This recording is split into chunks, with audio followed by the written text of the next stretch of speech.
Assalamu alaikum wa rahmatullahi wa barakatuh. A very good morning to all of you, respected principal, the management, the staff, students, and if there are any other citizens, even the class 4 employees over here. It's a great honor. It's a great privilege. It's not only about the 79th Independence Day. I would like you all to guess what is so different about y'all celebrating this 79th year of independence.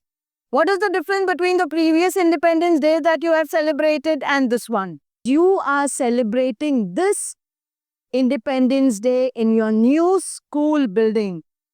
And it is such an honor. It is such an honor and I think heartfelt gratitude to all the people who are involved in this project. For all the efforts, for all the courage, heartfelt gratitude for y'all to really come up with this project. I had written a long speech to deliver, but when I heard all the speeches, I found that everything is being covered that is so beautifully portrayed by each and every one. Right? So I just want to say in very few words that when the flag flutters high, it is a proud moment for all Indians. Our aspirations, our patriotism all goes very high. Let it remain that high. It should not be lowered. All the patriotism surfaces on this one day and after that everything is forgotten. No.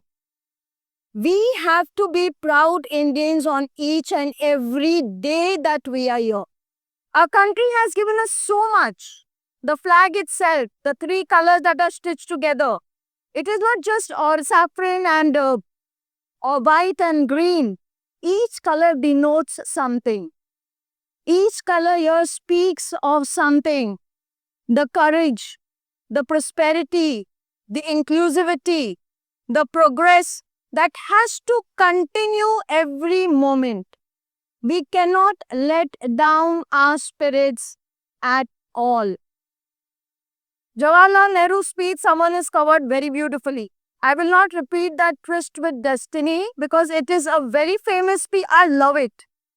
As a history teacher, I just love that speech. But there are so many other quotes of Pandit Jawaharlal Nehru, and one was that children are like the buds. We have to nurture them with love and care. And they are going to be our future. We all know that you are the torch bearers of our hope for tomorrow. Right? If you are going to be steadfast, if you are going to make it a point, as you all said, that we are free from the foreign rule. Yes, we are celebrating Independence Day, but we are celebrating that only because we are free of the foreign rule. But yet, we are to be free from a lot of other things. And as I have just noticed, the students have mentioned everything that needs to be mentioned. That you need to be free from corruption. We need to be free from unhygienic conditions. We have to free ourselves from abusive thoughts. You have to be inclusive. You have to be tolerant, right? So you are going to take that. The country has given us a lot to be proud of. We are proud of our country for all the privilege that it has given, right? But now we have to have a mutual love for the country. You have to do something that the country is proud of you. So every step you are going to make towards making your country proud of you. Thank you so much for having me. It was indeed a great pleasure to go through every speech, every activity, every event. We all, I will say, I will take the opportunity and the privilege of representing the ones who are sitting over there with me. We have actually enjoyed and we really appreciate the effort of not only the students, it is also the teachers and the parents who support all that. So a big shout out to everyone who has actually put up this event. It was marvelous. Thank you so much once again.